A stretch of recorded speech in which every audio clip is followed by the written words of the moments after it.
It's time for the telecast, brought to you by the Geekcast Radio Network.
And here is your host for the show, Optimus Solo. As he said, I am your host, Optimus Solo, and I'd like to say hello and welcome to our third supplemental episode of the Telecast 15.5, brought to you by the Geekcast Radio Network. And today we are doing a special supplemental episode on our favorite puppets of all time, since we just finished our puppet block of shows, which spanned Eureka's Castle, Today's Special, Sesame Street, Muppet Show, and Fraggle Rock. So now we're going to take a more broad look at our favorite puppets of all time, and I have two special guests with me to help do that. First of all, I have TFG1 Mike. Hello. And I also have, in back-to-back episodes, the Slacker. Glade the Slacker Packard, also known as GSP. No, I'm just kidding. Hello, Glade. Hello, Glade. Hey, guys. Ouch. Hey, GSP is a compliment. Okay. Ouch, Mike. So hopefully you've been tuning into some of our other episodes, and specifically our other supplemental episodes. If not, basically how this is going to work is we've independently come up with our own top 10 list of our favorite puppets of all time, and we're just going to kind of go back and forth as we make our journey from 10 to 1. Just a few notes about coming up with a list for me. I actually thought this was going to be one of the easier supplemental episodes for me to do. I thought, there's not that many puppets out there, and I'm easily going to be able to come up with 10. And then I sat down and started just making a list of the ones I liked, and I had, 20. I don't know, at least 20. So, like always, I had to do my whole, making the cut and slashing stuff off and eliminating stuff until I was somewhat down to 10. I'm still not happy that I can't include more, so we might do a few honorable mentions and whatnot towards the end of the show. Mike, what was it like for you to come up with your list without giving anything away? It was fairly easy, and then I looked like I wrote them all down in a Word document, like the 10 that I wanted, and then I started looking at the list, and I'm like, okay, well, I'm happy with the top, I'm like happy with my number 1, but all of the, from number 9 to number 4, they all changed, because I was like, wait, I forgot one, if not two, of the most important ones. And I didn't really have a problem like Kevin did with doing more than 10, because I just numbered it 10 to 1, and I figured, okay, well, who am I going to put here, blah, blah, blah. So, I don't know, it took me about 30 minutes. How about you, Glade? Well, it was really easy because I narrowed it down to just the movies, and since we did the top 100 animated series, I didn't stress as much with this one. There we go. You didn't have to stress with trying to come up with 100 shows or something like that. Oh, thank God. All right, well, let's get right into it. Let's start off with Mike, actually. Mike, what is your number 10 all-time puppet? Now, I asked Kevin about something last night when we're recording this. We're recording this Saturday morning. I asked him, could I include certain puppets that really have no bearing on the last block of telecast?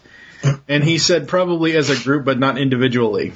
So, my number 10 is the entire entourage of Jeff Dunham's puppets. Peanut, Walter, Officer the Dead Terrorist, Jose Jalapeno on a Stick, Bubba J, Sweet Daddy D. Jeff is one of, if not the best ventriloquist of today's times, and every single one of his puppets is hilarious.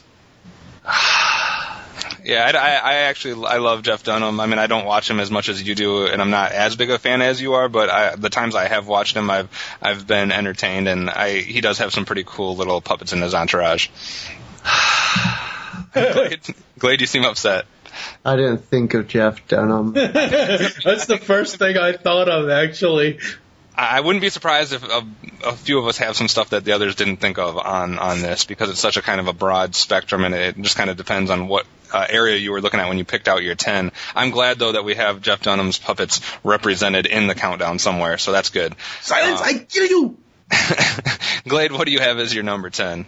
Let's see. Number 10 being most favorite, is that right? No, 10 being the lowest on the list. We'll work up to our favorite at number 1. Okay, I'm sorry, I'm just making sure. Yep. I have for number 10, Miss Piggy. Miss Piggy. I hate Miss Piggy, I'm sorry. That's why she's number 10. Okay. Why Miss Piggy over some that didn't make your list? Well, first off, I didn't know we were expanding outside of the Muppets. If I would have known, it would have been a lot more difficult. But I chose Miss Piggy because she complements Kermit. Without Piggy, Kermit would just be I don't know, he wouldn't be as interesting, I guess you could say. Gotcha. So other than that... I don't know, for some reason Miss Piggy has always annoyed me. I understand a lot of people like Miss Piggy, and she's a key element to the Muppet movie casts and stuff like that. I just always wanted Kermit to just tell her off and go find a better girl. Yeah, I agree. But it's kind of like the Joker and Harley Quinn. That's the kind of thing I'm thinking of, except but not. The roles are reversed, though, in Kermit and Piggy's case. Yeah, no kidding. Yeah. For my number 10, I also went outside of the Muppet realm, like Mike, and I got to give a shout out to Lamb Chop. And some people are not going to probably even remember who Lamb Chop is, but Sherry Lewis had a great little, I don't know if she had her own kid show, I guess was what it was. I can't remember exactly what it was called. But she had Lamb Chop, which was just basically like a sock on her hand almost. And it was something that I really remember from my childhood. I didn't put her any higher on my list, but I wanted to at least have her somewhere on my list because I remember I loved the voice she used for Lamb Chop. It was just very innocent and very cool. And if you don't know what it sounded like or you don't know who Lamb Chop is, please go search her out. Hopefully she's available on YouTube, and then you can see who exactly I'm talking about. You had no childhood if you don't know. Mike, do you remember Lamb Chop? Barely. Okay, he had no childhood. No, I'm just kidding. I remember. I barely remember. Yeah, well, Glade was probably born too late. No, I was born around the same time it came out. That's what I'm saying, too late. Too late. Mike, number 9. Sam, the Eagle. Sam the Eagle. I thought about putting him on my list, but he didn't quite make the cut. One of the reasons why I put Sam at number 9 is because he has this upper crust type of, not really the snooty upper crust, stick your nose up in people's faces type of thing, but he just talks with that upper crust type accent, and he's really proper and prim, and he's such a straight man when it comes to the comedy. Specifically, the Muppet Studios YouTube video, American Woman. I love that. Yeah. It's so hilarious. Yeah, I just like what the element Sam added. I kind of talked about this in the Muppet Show episode. I just, with all the other crazy people, it was good to have this, like, strict by the book, almost like teacher-like or like elderly type person in the mix, and I kind of appreciated that. Let's see, Glade number 9. Animal. Oh, man. Used to do the voice when I was younger before I hit that special age of your life. Bethiel? What's Bethiel about your age? What? We all know what he's talking about. Yeah, I'm not going into specifics here, no. This is a PG show, isn't it? No, hell no. Screw that shit. I know. I'll talk about Animal later, though, so you guys can go ahead and go with Animal. I don't know. I love Animal. I love how crazy he is, and I don't know. I like his just off the wall, batshit insane personality. My favorite bit is in the first Muppet movie, or the one that came out. Oh, when was it? Muppets Take Manhattan, when he's screaming "woman." That was the very first exposure to him. Woman. Yes. Oh man, good times. All right. My number 9, also not a Muppet. I'm guessing this is not on anybody's list, but hopefully somebody remembers it. I'm going back into the vault here of childhood again. Captain O.G. Reedmore from the ABC specials. No clue. Okay, if you ever watched the ABC specials, it was a thing on, I think it was usually on Saturdays, and they would go into these different stories, kind of like the CBS morning or whatever break or whatever it was.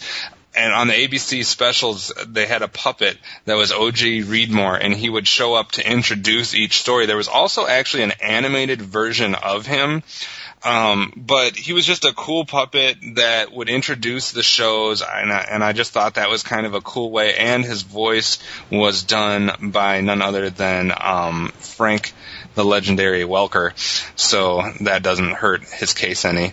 But I don't know. I thought you were going to say Frank the Legendary Oz. No, we both have some probably that are from that genius. But no, I had to find a way to get Frank Welker into our discussion here. So O.G. Reedmore, hopefully somebody listening actually remembers who the heck I'm talking about.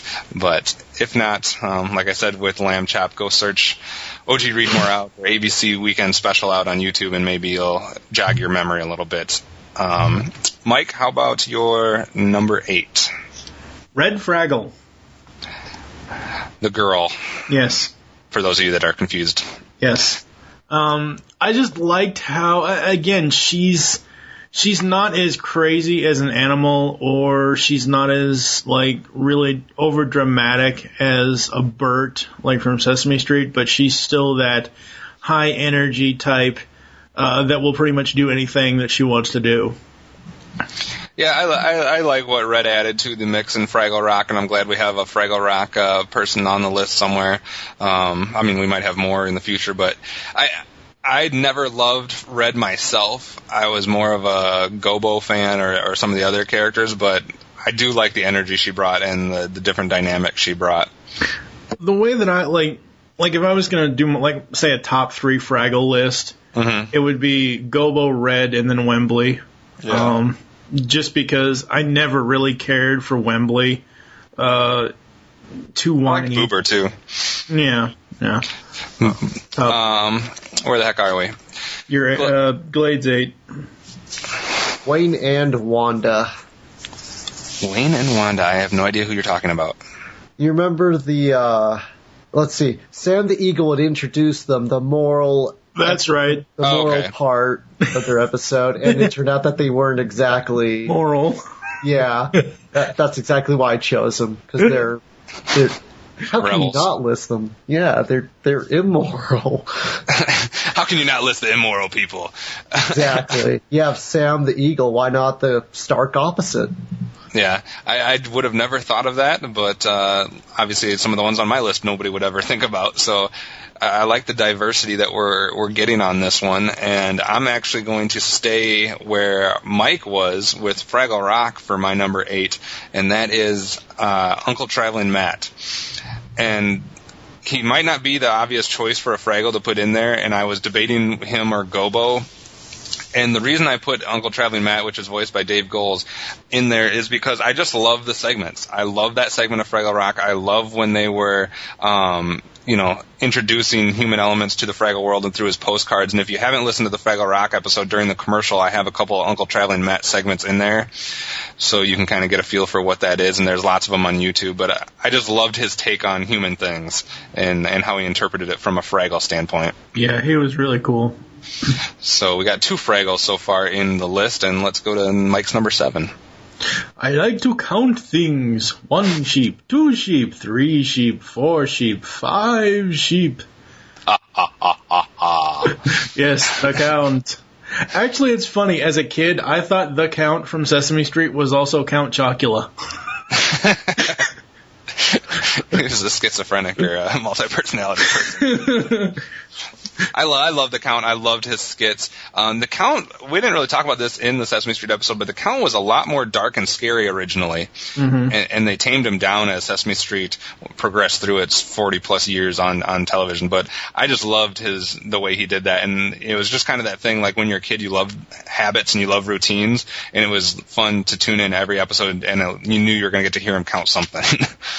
So I like that pick. So how many...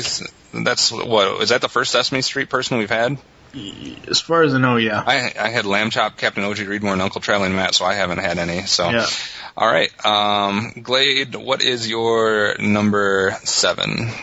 Well, I admit I just changed it because I realized that I don't like him as much as I thought I did, and I have nothing to back him up with. So I changed from Gonzo to Ernie. Okay. I'll talk about Ernie later so you guys can cover this one. Stop giving away what's coming up on your list. I said later. I didn't say where. Might be an honorable mention. So why Ernie, Glade? He is the straight man, and he also got to totally...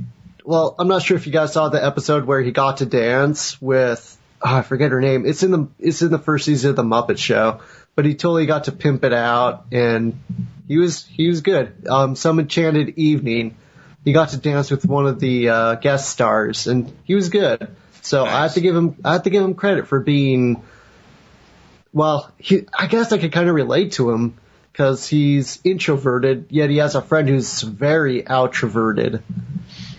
But that friend also puts him down. I don't have that kind of friend. But there's certain things yes, you do, right here. Oh, yeah, that's right. Slacking. Yeah. Slacker. I have a nickname. That's not it.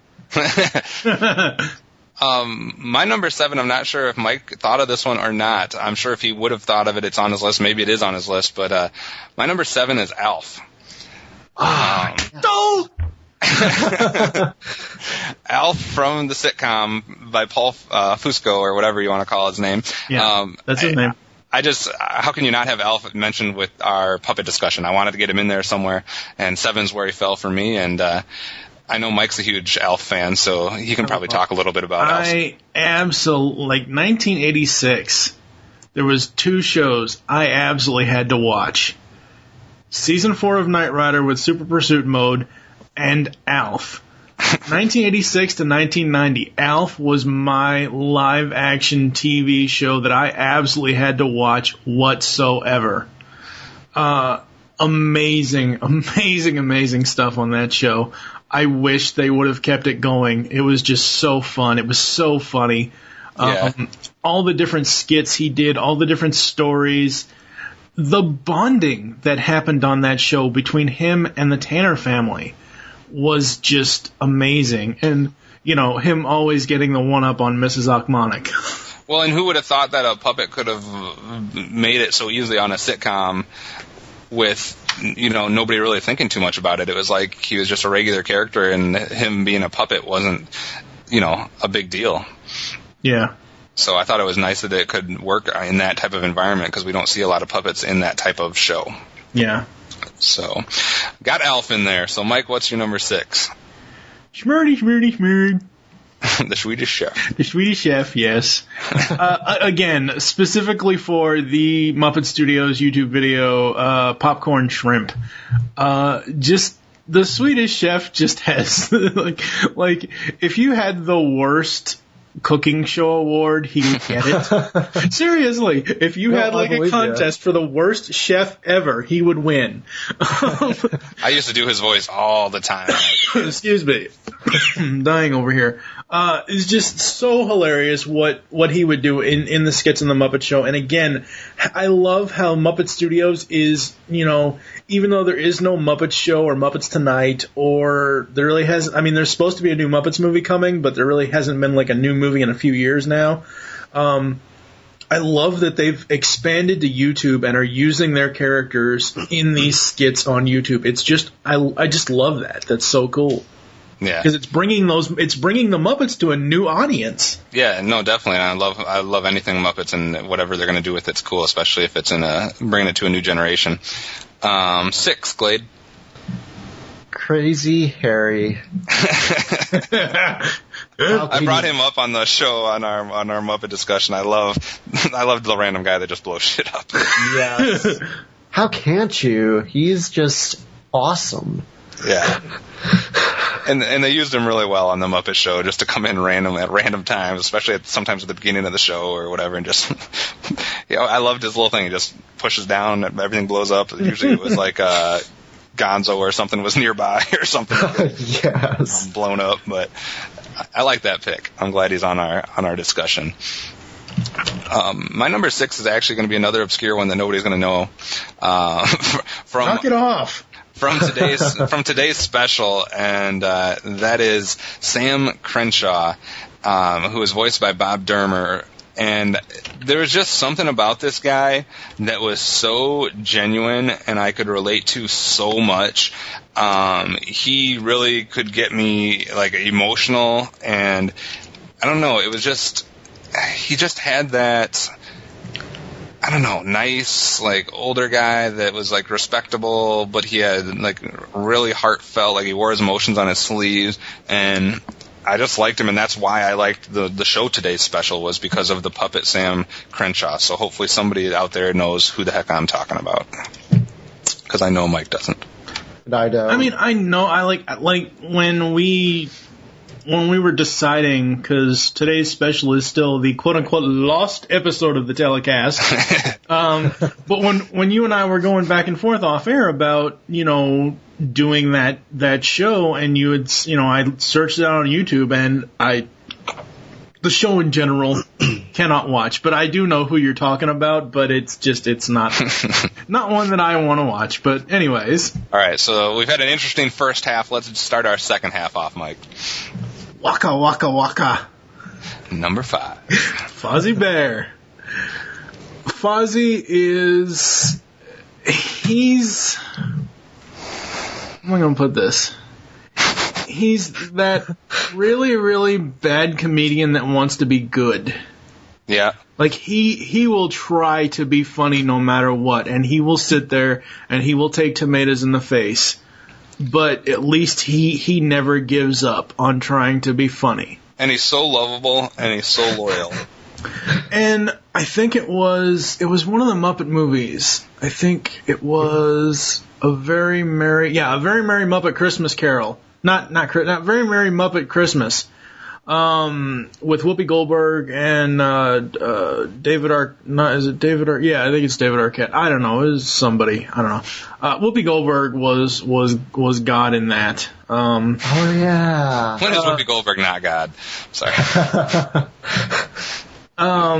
And Fozzie, they gave him such character development in that movie because he was supposed to deposit the money in the bank, and it got stolen from him, and he felt so guilty about it, and he's like, oh my God, we're going to lose the theater because of something I did, and this, that, and the other thing, and, I mean, deep at the core, Fozzie is really, he will tug on the emotions when the character development is there, but just, I mean, the Waka Waka Waka, everybody knows that, Yeah, no, I love how loyal he is to Kermit and that bond that they have, kind of as best friends, so to speak. And you can't go wrong with, like I said, we knew we were going to talk about him, Frank Oz, doing the voice of Fozzie. So that's a great pick. I'm glad we're talking about him. Number 5, Glade. Speaking of guilt and whatnot, Sam the Eagle. Makes a second appearance on our countdown. Yes. How can you not like Sam the Eagle? I like where he shows up in a lot of the Muppet movies because it's so left field. Yeah. Like, wasn't he Sam the Eagle? Wasn't he in the Muppets Christmas Carol? Wasn't he one of? He was Scrooge's teacher. Yeah, that's what it was. Discipline. Hey, Kevin, there you go, teacher. There you go. He's just been, like you said, he shows up all kinds of different places, and it's just kind of interesting where he shows up, especially in the movies specifically. I don't know. I like how random it is, and I just love his part. So I can't say anything bad about Sam the Eagle. I like to quickly correct myself. He didn't say discipline. He said business. Yes. That's right. My number 5 is my first Sesame Street character, and we've already talked about him a little bit, and that's Ernie. I just love, as a kid, Rubber Ducky and all the little parts he played and the way he interacted with Bert. I always liked him better than Bert. I don't know why, but I just was more drawn to Ernie than to Bert, even though Ernie was kind of more of the bad nuisance of the group, and Bert was more of the straight-edged guy. But I don't know, Ernie, there's just something about him that I really liked as a kid, Ernie is pure mischief. And I love that. Crap. That's where I got it from. Mike, number 4. Ernie. And, everybody loves that. Really specifically, the one skit that I absolutely love Ernie in, and we talked about this in the Sesame Street episode, the Egyptian temple skit with the double Ernie, the Egypt Ernie and regular Ernie. He's like, statue, didn't you just touch me? Of course I did. And it's just, Ernie is, and there was another one, I think I looked it up after we had got done with that episode of Telecast. Ernie's always taking Bert's stuff. Yeah. He's always borrowing Bert's stuff when Bert doesn't give him permission and everything else. It was a clip of Ernie, who stole Bert's cookies? And you should know where this is going since it has to do with cookies, but Bert assumes that Ernie stole the cookies. And then all of a sudden, someone steals Ernie's cookies. And of course, at the end, who else is it but Cookie Monster? Yeah, that's awesome. But yeah, Ernie is, I absolutely love Ernie he is pure fun-loving mischief. He's not like bad mischief to like, oh my god, it's one of those things where his pranks, even though they just drive Bert nuts, it's all in fun. Yeah, and Jim Henson did a good job with Ernie, for sure. Glade, number 4. Well, really quick, I said the wrong Muppet for number 7. I meant Bert, not Ernie. Yeah, I realized that. He danced, not Ernie. Ernie was like, dude, just do it. And then in the end, he's like, yeah, you suck. Nice. Okay, yeah, so it's Bert, not Ernie. My mistake. Not that I don't like Ernie. Okay, number 4, Kermit. Kermit the Frog. Yes. If only Kermit was actually here, because we actually have Kermit on staff. Yes. Another Jim Henson character. Oh, man. I love Kermit. I'm thinking also in Sesame Street, because he'd always wear the fedora and the stuff. Love that outfit. How can you not love Kermit? Kermit's my mom's favorite character, I know. Kermit's awesome. Yes, he is the man. Well, he is the frog. It ain't easy being green. My number 4 is a combination Uncle Waldorf and Uncle Statler, which is Richard Hunt and Jerry Nelson. Those two add so much to all the Muppet stuff, whether it's the Muppet movies, the Muppet Show. I just love their little bits. That's why I put a few of them in the Muppet Show episode of the Telecast, where you can hear them intro and outro our show there. But they just have some of the funniest lines, and how can you not love Waldorf and Statler, Mike? I'll talk about them. I already know the rest of Mike's list just by what he said. No, you don't. Go ahead with your number 3, Mike. Hello, I am Kermit the Frog. I can't do it as good as Steve, but really, Kermit and Robin the Frog, both Kermit and his nephew Robin, I put them at number 3 because I really loved Robin because they always for the majority, they put Kermit and Robin together as, the adult and the kid. Mm-hmm. In whatever type of thing you would have there. And Kermit he's a very tolerable frog. he puts up with a lot of stuff, and there have been a few times that he would just go off his rocker. But Kermit is just awesome. I love when Kermit freaks out. Yeah, it's so funny. His hands start waving, and he's just like, ah! Yeah, it's so funny. In his facial expression, well, Muppet expressions, yeah, the way that his face was manipulated. Right. How about your number 3, Glade? Oh, Rolf the dog. I like Rolf the dog. I didn't put him on my list, but I like Rolf the dog. I like him more on Muppet Babies though than on anything else. I'm remembering him from the Muppet movie where he's singing "You can't live with him, you can't live without him." Yeah. Yes, he is. How can you not like a piano playing Muppet dog? Exactly. That's going to be my. He's hip to the jive, man. Yeah. That's going to be my excuse for all these characters. How can you not like them? I just thought of what if Scatman Crothers would have been Rolf's voice. Anyway. Oh, man. Stop it. I'm going to stick with the Muppets for my number 3, even though we've already talked about him, Frank Oz's Fozzie Bear. I loved Fozzie as a kid. I loved the look of Fozzie, first of all. I think he had one of the best designs out of the Muppets. He just looked perfect as a bear, and Fozzie is a perfect name for him, and I love Frank Oz's voice, and we already talked about his personality, so we don't... Right, but Fozzie is, again, one of those ones that shows up in the strangest of roles in the Muppet-themed movies. Like, A Muppet Christmas Carol, he showed up as Fozziewig. Yeah. Like Fezziwig from the Treasure Island, or not Treasure Island, the whatever the hell the island one. Treasure Island, yeah. When he shows up as the boat guy or the the guy that's running the show. Yeah.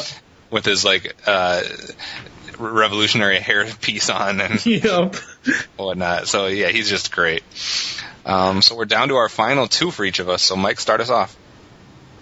Well, Glade already stole my bit because no, he already stole my bit with the one that I was going to introduce this one with. But when I saw Muppets Take Manhattan at the very beginning, Kermit's giving this great speech about graduating college and everything else, and what is funny is that in the very back, you see this woman, and it's not even when Animal I literally fell out of my chair laughing when Animal says it, but it's the 2 beats before he says it, because they do those camera shots where they'll look at Animal and he'll turn and look at the woman and he'll turn and look at Kermit.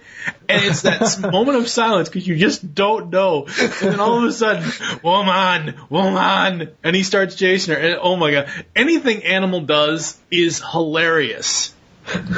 Yeah, Animal's just great, and he's been in a lot of different roles too. Mm-hmm. Whether it be with the band or just this crazy guy just in the side, the thing. He always shows up in kind of weird. That's what's cool about the Muppets. They always show up in weird places. Glade, you're number 2. I can't do the voice. Too deep a voice, but Beaker. I like Beaker. Beaker almost made my list. He was one of the final cuts. Oh man, just even though he doesn't, he's like, I hate to say it, but even though he's like a Pokemon, he's still awesome. No, he's not like a Pokemon. He doesn't speak a real language. That's the only comparison. I swear, yeah. I hate Pokemon. I swear. Well, Beaker speaks in Morse code, dude. I like Beaker and Bunsen, but I always liked Beaker better. So I always feel sorry for Beaker because Bunsen always makes shit explode in his face. Yeah, true. Oh, in the Muppet. Let's see, the Great Muppet Caper, he made Beaker touch the electrical field thing. I know. Okay, Beaker, touch this with a screwdriver.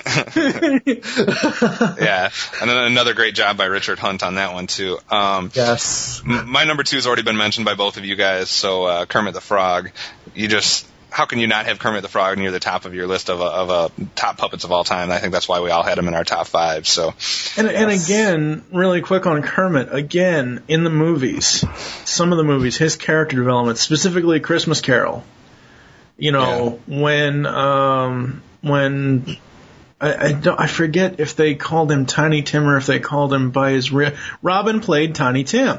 And when Tiny Tim passed, you can tell the emotion on Kermit's face. I mean, you can tell on, how he's reacting to that, and it's just good character development. What sold me on Kermit, I believe, it was either it's either the Muppet movie or Muppets Take Manhattan. I think it's a Muppet movie. When he has that scene where basically everybody abandons him. Right. And leaves him alone, and he's just sitting by himself, and he sings a song or whatever. It's just that like tender like moment where you could relate to him, where all of a sudden he didn't have any friends around, and you really felt for him, and he was just genuine. He always had his emotions on his sleeve, and that's what made me fall in love with Kermit as a kid when I saw that scene. I almost wish you hadn't phrased it like that, because the 80s music fan in me keeps singing in my head, Billy Joel, can't we leave a tender moment alone? It's not easy being green. Anyway. Yeah, I know. So we're down to our top picks of all-time puppets, starting with Mike.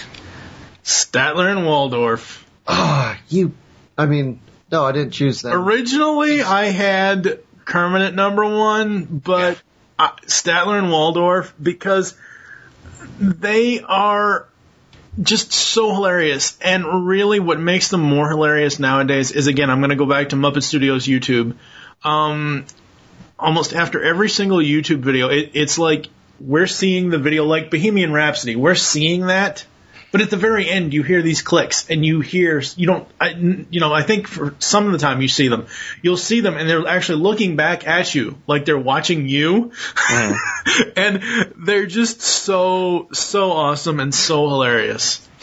Yeah, and, that's something, too, like you mentioned, Kermit almost made your number 1. I was really thinking Kermit was going to be my number 1 until I thought of something else. But I like Waldorf and Statler as number 1. I easily think they're deserving of that. So, Glade, what's your number 1? Yeah, Statler and Waldorf. So we have 2 for 2. I had them at 4. You guys have them at 1, but you can't say much wrong about these two. No. They're just geniuses. And if you do, you have no geek cred whatsoever. You have no soul. So we've basically had a lot of different things. We've had some Sesame Street, we've had Muppet Show, we've had Fraggle Rock, and then like some random stuff with like the Jeff Dunham or Alf, Lamb Chop, stuff like that. I found another way to get a different one in, and I put him all the way up at number 1.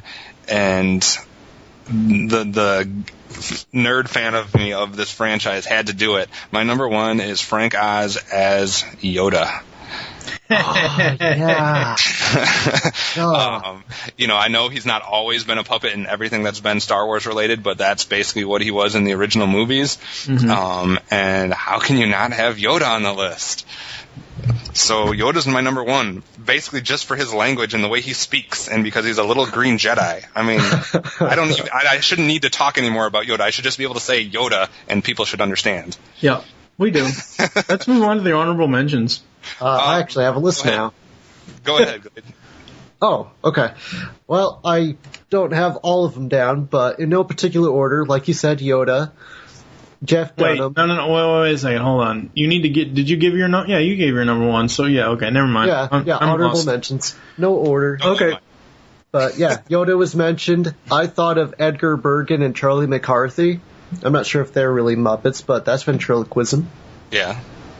Jeff Dunham. And then I'm probably going to lose all cred for this, but I'm not sure if you've seen it or not, but Dead Silence had Mary Shaw and Billy. I thought that was really good. I know it's by the guys it's by the creators of Saw, but it's... Oh, God. I know, but I think it's better than Saw. Nice. I'm not aware of those. I hate the Saw. Don't watch the Saw. Okay, let's move on. Is that all your mentions, Glade? Last one. Count. Okay. Yes. Yeah, that's it. Mike? Ralph? The interaction between Gonzo and Rizzo in A Muppet Christmas Carol. I love the two of them in that. Yes. Super Grover. Oh, I forgot Grover. Oscar the Grouch. Yeah. Ah, yeah. Cookie Monster. Bert, only because he is Ernie's straight man as far as the comedy, and he plays up to Ernie's mischief. Yeah. And Miss Piggy for the hi-ya. Karate chop. Yep. I agree with a lot of those. Some of them you already mentioned, obviously. Grover and Gonzo got to get a mention just because I love them. I know some people don't, but I love both Grover and Gonzo. You already mentioned Cookie Monster and Beaker you already mentioned. The other, as far as Sesame Street Muppet characters that I want to throw a shout out to, Elmo, first of all, just because Elmo's Elmo. Popularity. You know, Kevin Clash and Elmo, I loved him even when I was starting to get out of that phase. The Menomina guy. I had him on there. Guy Smiley and Snuffleupagus.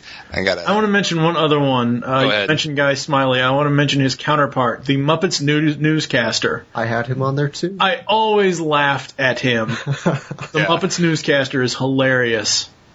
And then I had some on my list that aren't Muppets, but I wanted to at least mention them.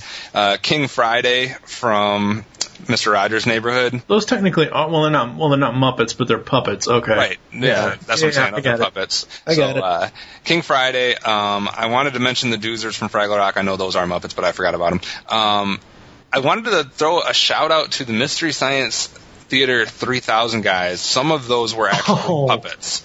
Not all of them, but some of those were puppets, so I thought that was kind of a clever thing to throw in there. And I want to piss Mike off by throwing in a mention of Triumph the Insult Comic Dog by Robert Smigel from Conan.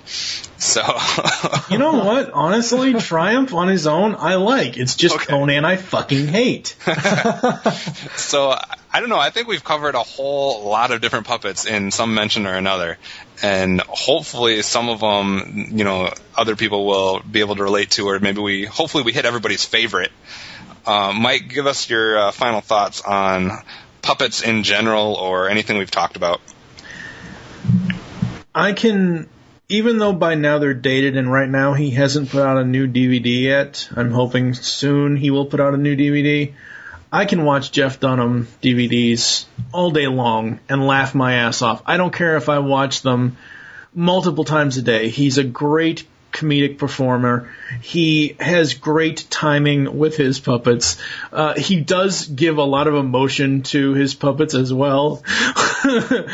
Specifically Ahmed the Dead Terrorist, because in one of his skits, Ahmed tells him he has something, and then later on Jeff's like, well, if you have poliosis, because they had mentioned polio and scoliosis, and Jeff combined them in his own voice, and he's like, "Oh my god!" Just amazing performer. Everybody knows the "Silence, I kill you" bit. Jingle bombs. Yeah, jingle bombs. Yeah. You know. I mean, I really can't say much more. I actually like a lot of the Statler and Waldorf stuff that they do on YouTube because it's just them looking like they're talking to us, like the whole one. And I'm hoping you'll put it in this episode. Oh, that's great. Oh, it was okay. It was pretty good. Oh, it was horrible. That's terrible. That's, you know, I love that. I love that clip. And, you know, just overall, I mean, if you don't like puppets, Muppets, you know, these type, the ones that we, not like all the ones we've talked about, but as well with every other Muppet and Sesame and whatever other character, if you don't like them, there's something wrong with you. Yeah, and I don't know, I think puppets are just kind of a magical thing because it's not quite animation, so it seems a little bit more real, even though you know they're fake. It's something you get attached to as a small kid. That's why a lot of mine were from, you know, more of my younger days, childhood-wise. Right. And, you know, you can't go wrong with the ones we had up towards the top of the list, Waldorf and Statler, Kermit the Frog, Yoda. You know, those are all just... Yeah. Fantastic characters. Ernie made it on multiple of our lists. Fozzie the Bear. Yeah. So you know, these are just some really memorable puppets / Muppets. And the thing about puppets, really quick before you close it out, the thing about puppets is Jeff Dunham said it well. If he said half the jokes he was making with his puppets, like with Walter, who is the grumpy old man who will just cuss out anybody, right. If he said any of the stuff that he uses in his act himself, it would be so politically incorrect. But because it's coming from an animatronic doll, it's okay. It's a different character. It's not Jeff's opinion. It's the character development opinion of the character. And I mean, you can get away with anything doing puppetry.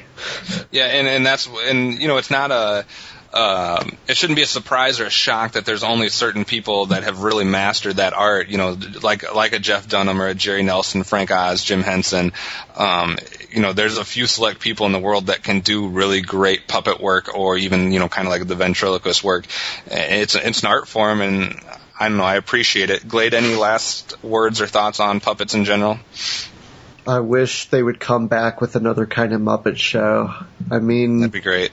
Even though I haven't watched all of the original, I think that kids these days need something that is, well, they don't need it, but it would be awesome just to have the Muppets come back, and not in movie form, but like... Yeah, another show.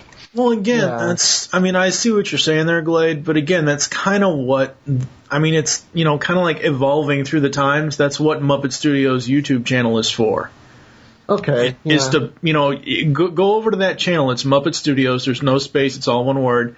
And look through the videos that they've uploaded. Yeah, it's covers of Bohemian Rhapsody and stuff like that, but I mean, it's stuff like that that they're still using the Muppets. They're not using them in like the Muppet Show type of format, but they're still bringing them. I mean, I don't think that the Muppets are not present today as far as people know who the Muppets are today. I mean, it's not like... They're not going away. Yeah. Just like Sesame Street's not going away. Yeah, exactly. But, Yeah, I gotcha. Well, okay, in that case, then just come out with a better Muppet movie, like the... Well, there's supposed to be one coming out, I think. Another one. I don't know what... I think Wizard of... No, never mind that. Not sure, though. yeah, I mean, I'm sure they will keep doing those. They've been pretty consistent with that, so hopefully we'll see more stuff with the Muppets, like Glade said. So I think that's going to do it for our third supplemental episode. I would like to thank Glade and Mike for joining me and sharing their lists and putting the work into coming up with their list.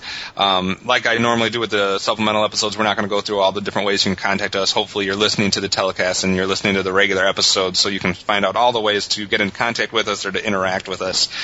And we have our next block of shows coming up next, starting with episodes 16 through 20, which is game shows from our childhood, and we're starting off with Guts. So hopefully you'll tune into episode 16 and hear us talk about the first of our game show block.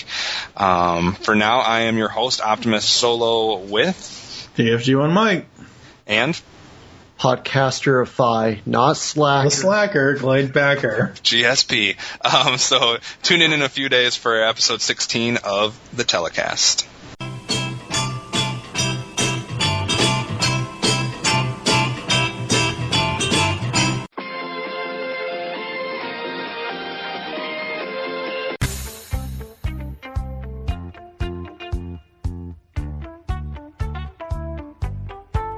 Discover this.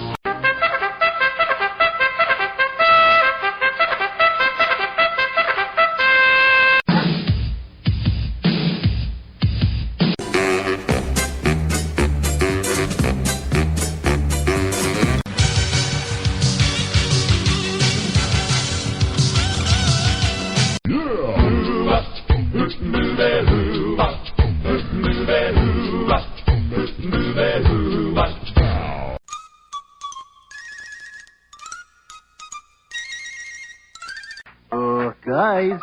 Ready.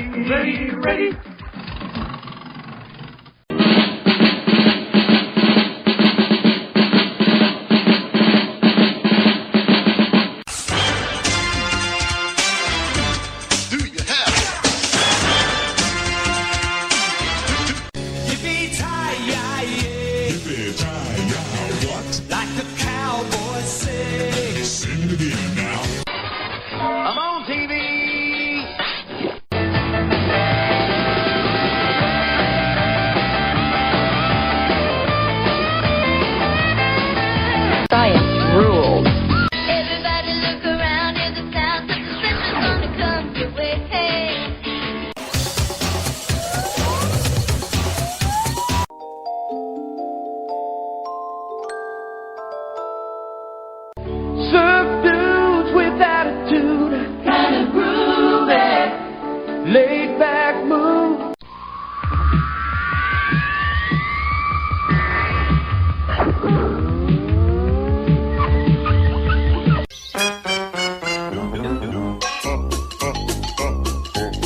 focus.